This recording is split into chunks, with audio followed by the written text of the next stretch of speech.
Hi guys, welcome back to True Crime and Tea, or welcome to True Crime and Tea if this is your first time here.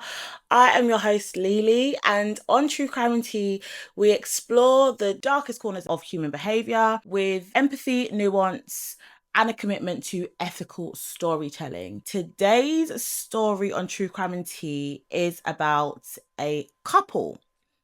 I don't think we've done couples yet. Gerald and Charlene Gallego, whose crimes across the American West exposed a chilling dynamic of coercion, control, and complicity. They were active between the years of 1978 and 1980. And during this time, they abducted, held captive, and murdered multiple young women and girls. Gerald was executed in 2002. And Charlene cooperated with the authorities. She served some time and she later spoke about her role in the homicides after she was released because, yes, she is a free woman now. This episode in particular focuses on the people behind the headlines, their backgrounds, how they found their victims, the mechanics of their crimes, the investigation and the trial, and the psychological and social forces that help to explain but never excuse what actually happened. As always, we will look at it from academic element. There's a couple of different academic lenses that I want to look at today, but let's get into the story of Gerald and Charlene Gallego.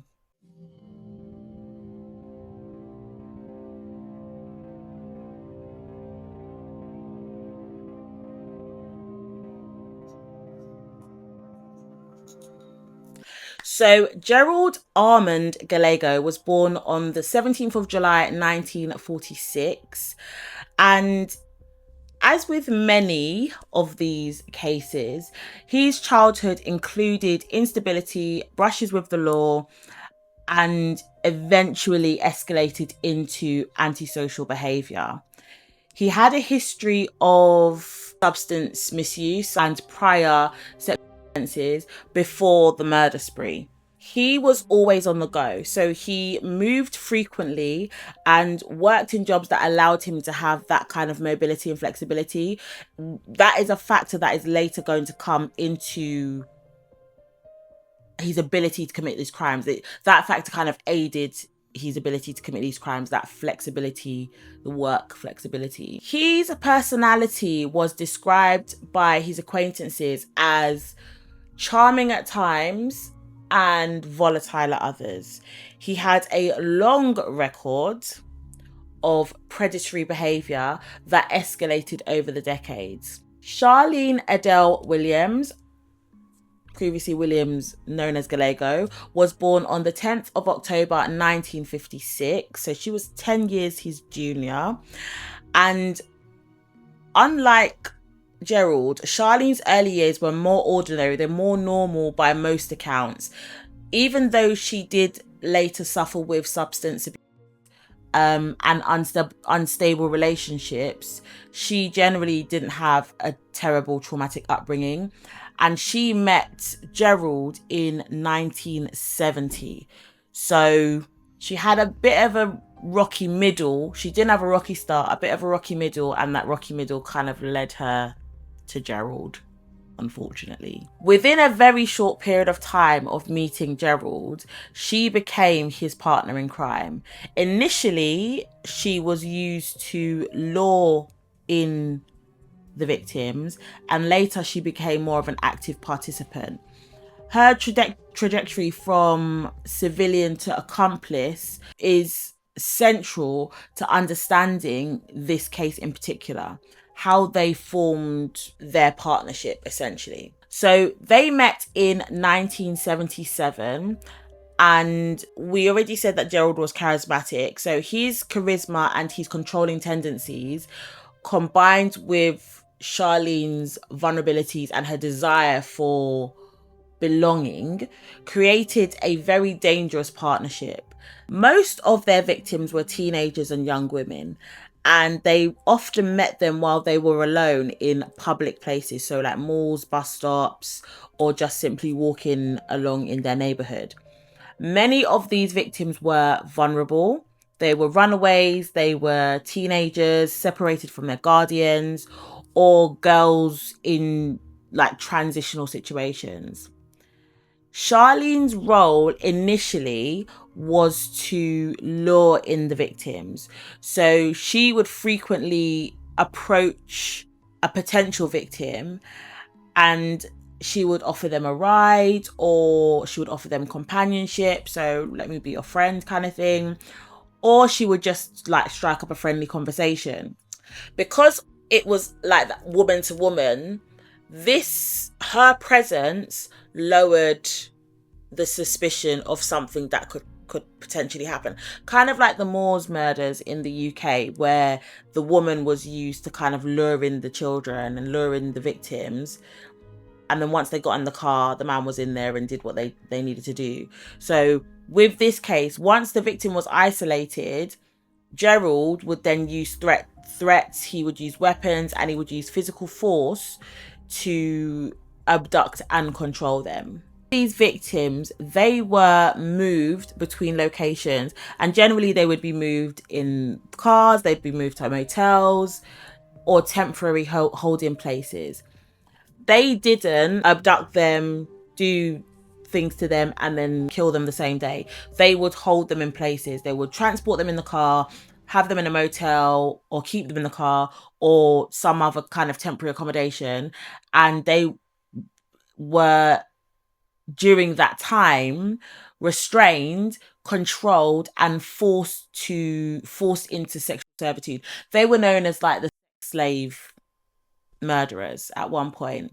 And the couple used control, isolation, fear, and physical violence to prevent the victims from escaping. Gerald and Charlene documented what they were doing in the form of photography and sometimes videography. So they would take photographs, or they sometimes recorded some of the victims. And it was a tactic that was used to control and psychologically, it was a control tactic, and it kind of got in their mind. So when we think of how could they keep them as captives, they'd take a picture and threaten that they'd send the picture to someone if they didn't do what they was told, essentially. So the murders would happen on the premise that either the victim attempted to escape, so then they killed them, or if Gerald just decided that he wanted to end their captivity and they was no longer useful to them, then they would kill the victims. So in September of 1978, 2 young women disappeared after being approached in a mall area. These abductions were often cited as the beginning of the spree that would then come to follow. I don't know if you can call it a spree because it spanned over 2 years and there was multiple victims. So they're calling it a spree, but I don't know if it is a spree. They just seem to be serial killers, in my opinion. I thought that's what a serial killer was. But yeah, so 1978 to 1980, during those 2 years, multiple abductions occurred in California, Arizona, and Nevada. Investigators later linked 10 confirmed homicides to the couple, with additional disappearances, and also there were some cases that they were suspected of being connected to. They were never confirmed, but they were suspected of being linked to more homicide cases. On the 11th of September 1978, 2 teenagers disappeared from a mall in Sacramento. So this is the original homicide, or original homicides, that started off this killing spree. Charlene, as she did, lured them into a nearby van, which Gerald was holding a pew-pew. Once they got to the van, that is how he abducted them. He threatened them with the pew-pew, and then they tied them up.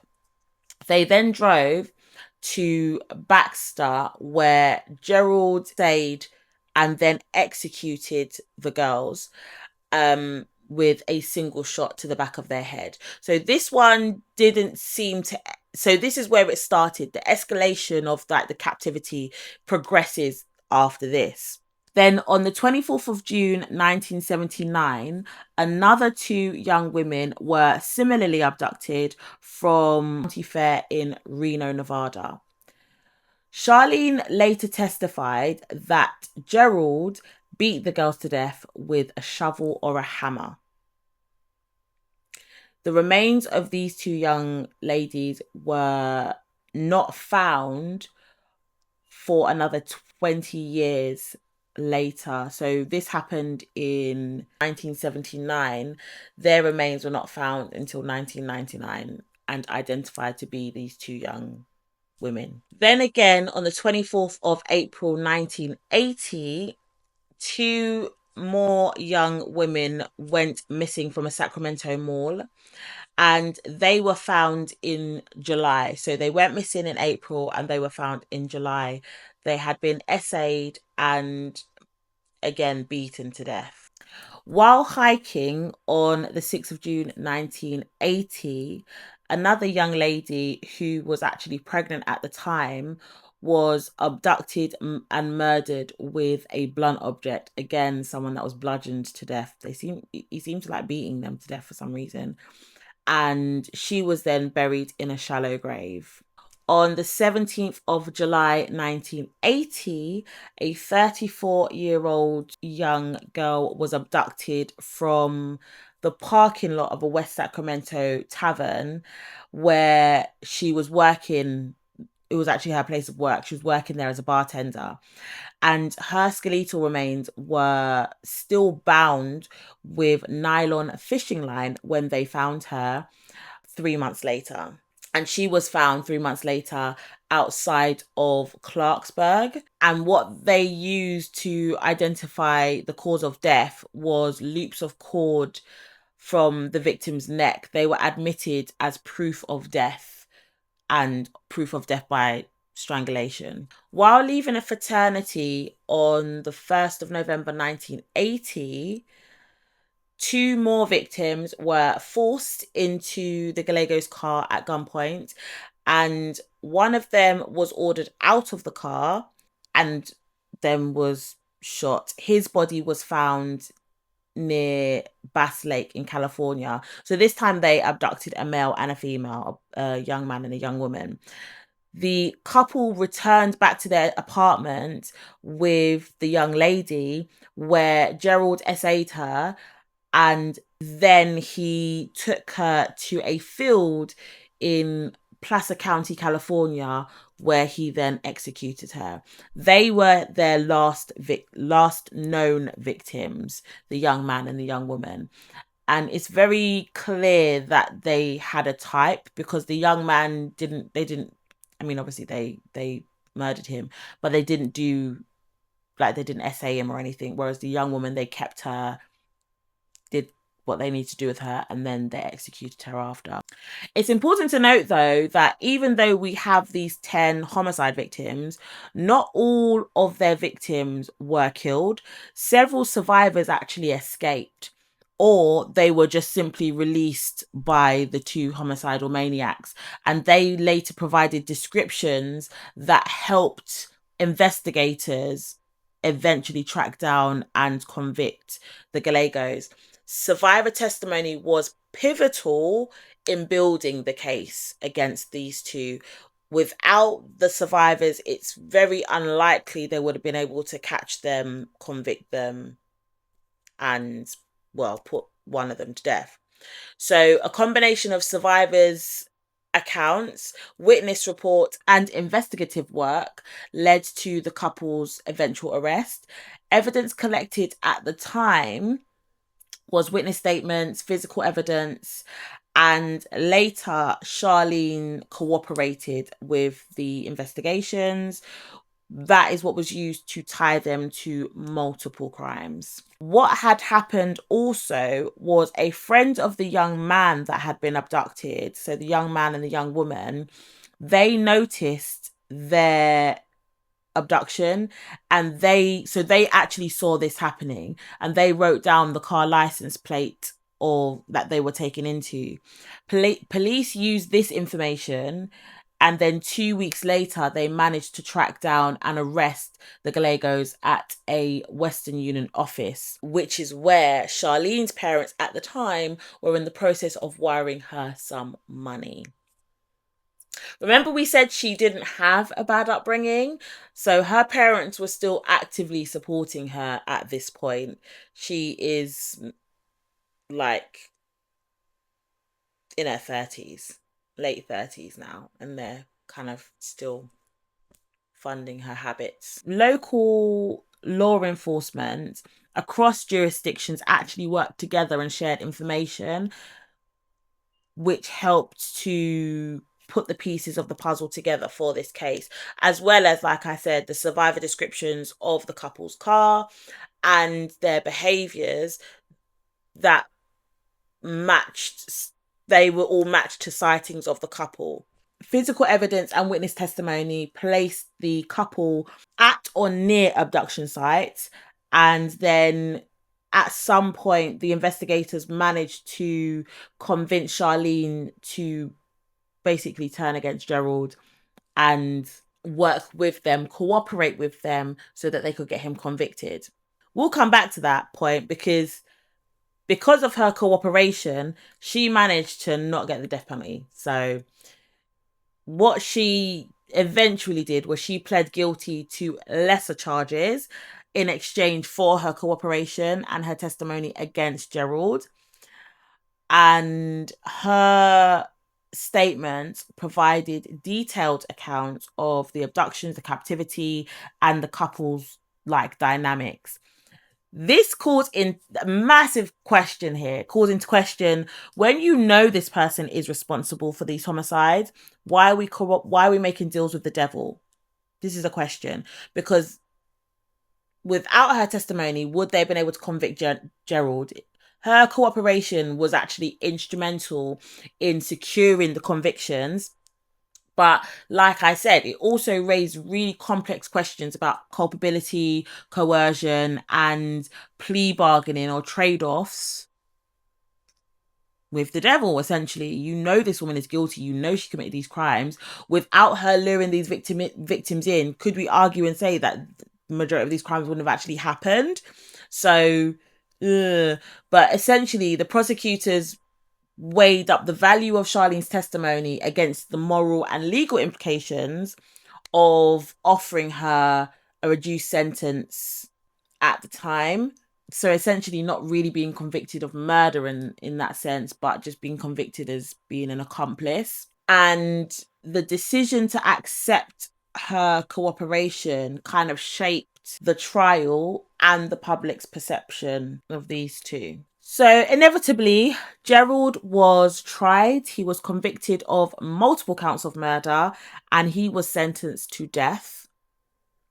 I don't know if I agree with the death penalty, but in these cases, it does have me questioning, what I agree with and what I don't agree with. But anyway, his appeals eventually were exhausted and he was executed in 2002. So he is gone. Charlene, however, she received a reduced sentence as part of her cooperation and her guilty plea. She served about 16 years and then she was released from prison. She later gave interviews reflecting on her involvement, her role in these homicides and the coercive dynamics of the relationship. And this is where I kind of question, because they gave her the opportunity to plead out and to cooperate with them, they gave her a platform to use coercive control to her benefit, in my opinion, because essentially now what we're saying, or what they're saying is, or what she's saying is, he forced me to do it. I was being coerced by him, therefore I coerced the victims to come with us, lured them in, use my charm, use the fact that I'm a woman and, people trust women generally, used all of that to help him commit these crimes. They gave her the opportunity to do that by letting her plead to a lesser charge. But as with most cases like this, it drew so much media attention, focusing on the couple's unusual dynamics and the horror of their crimes, because their crimes were horrific. Coverage often emphasized Charlene's transformation from accomplice to witness, and Gerald's portrayal as the dominant predator. So he's gonna be portrayed as the evil, predatory person, whereas she's gone from accomplice to almost victim as well, because she turned state's witness. Families of the victims pursued justice through the courts and public advocacy. The trials included the victim impact statements and community responses that underscored the human cost. It helped to kind of give weight to the outcome, the result of these homicides. So let's look at this through a bit of an academic lens. And the first academic lens I want to look at is coercive control. Because like I said, they gave her a platform. They gave Charlene the opportunity to use coercion almost to her benefit. So coercive control and partnered offending. Coercive control describes a pattern of domination where one partner exerts power over another through psychological, emotional, and physical means. So essentially, he's gotten into her head to be able to manipulate her into doing what he wants her to do. In criminal partnerships, the dominant partner often directs violent acts, while the subordinate partner assists, sometimes under duress or manipulation. So the question we asked here is, was she under duress? Was she being manipulated? Was she a willing participant? Charlene's kind of path suggests elements of coercive control, initially being groomed by Gerald. Maybe. So initially being groomed by Gerald, there was isolation from support networks, there was substance dependence, because remember, she also abused substances, and then there was a progressive involvement in crimes. Initially, she was just used to start a conversation with them. Then she actually started being involved in committing the crimes. So this framework helps us explain how a person with no prior violent history, no prior trauma, can become so complicit. Because remember, she had a relatively decent upbringing. She didn't come from the traumatic backgrounds that most of these kind of serial killers come from. So, and I think, like I said, because the investigators allowed her to testify against him and receive a lesser charge, that lesser charge almost gives the perception that, well, her involvement wasn't really that bad. She can definitely use I was manipulated. If I didn't help him, he would have done something to me. That's coercive control. Then we've got gender dynamics and culpability, kind of in line with the coercive behavior. So society often views the male perpetrators as the active aggressors and the females as accomplices through lenses of victimhood and moral failing. This case forces somewhat of a nuanced view. Charlene was both a participant and later a cooperating witness. So there's an ethical question here. I've asked it already, kind of. How should the justice system balance accountability with recognition of coercion? The assumption is that she was being coerced. She turned state's witness, so we can kind of just assume that's the case. The man was the dominant, she was the one being controlled. However, we know there's examples of cases where the woman is actually the one that's in control. But again, the man is usually the one that's seen as the perpetrator. Bonnie and Clyde, I think, is an example of that. I think from what I remember doing research on, Bonnie and Clyde was very much, Bonnie was the one, she was the wildfire, she was the one that was happy to go in all guns blazing, whereas Clyde wasn't really that way inclined, and she was the more dominant one in that criminal relationship. So how should the justice system balance accountability with recognition of coercion? And then how does media framing influence the public perception of female accomplices? Because again, we're assuming she's the accomplice when she could have been the aggressor. Yes, he had a rough upbringing. Yes, he was already involved in criminal activity. However, the switch could have been flipped just by her saying, it could have been her. It could have been her saying, I want to go and get a girl tonight, bring someone home for you, boom, boom, boom, boom, boom. Do you understand? So the public perception is just automatic that it's the man that is the one that is the predator, that he is the aggressor. However, if she had not been a witness, could we argue that she was the aggressor? And is it because of the way the media portrays female accomplices and the way the justice system allowed her to plead guilty because they needed to convict him? Would the situation be different if they had convinced him to testify against her? Or did they just automatically assume from the get-go he is the criminal because she said he was the one that bludgeoned them to death? Do you understand what I mean? So lots more questions come off of that little tree there. But I think it's important to consider that though we have stated that she was the accomplice, evidence only points to how they died, doesn't necessarily point to who actually committed the homicides. And then we have the forensic and investigative lessons. So in this case, for once, jurisdictions were talking to each other. Different law enforcement organizations were talking to each other. You know, in other cases, this has not been the case. Alonso Lopez, they weren't talking to each other. Girls are going missing and they just was falling under the radar. So this shows cross jurisdictional coordination. The couple's mobility across state lines highlights the need for information sharing between agencies, because without that, again, would it have been easy to solve this case? But also we have survivor testimony. So the escapees and the survivor accounts were very decisive. They allowed this case to be thoroughly investigated.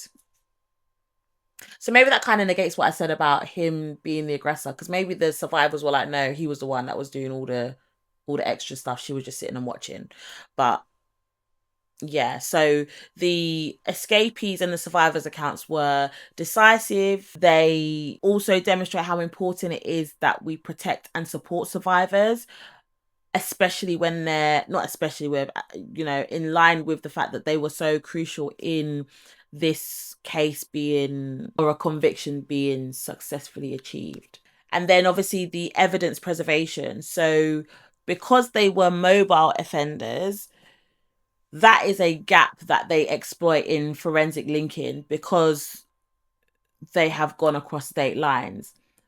Modern databases and the interagency task forces reduce this advantage because you've got things now where, you know, you've got the fingerprint systems and all those kind of databases that allow for someone in one state to be picked up as a criminal in another state. However, back in the 80s, this was not something that was readily available, but this case proves why these kind of movements in forensics have been so important. We've got the trade-off. Prosecutors often accept cooperation from accomplices to secure convictions against primary offenders or assumed primary offenders.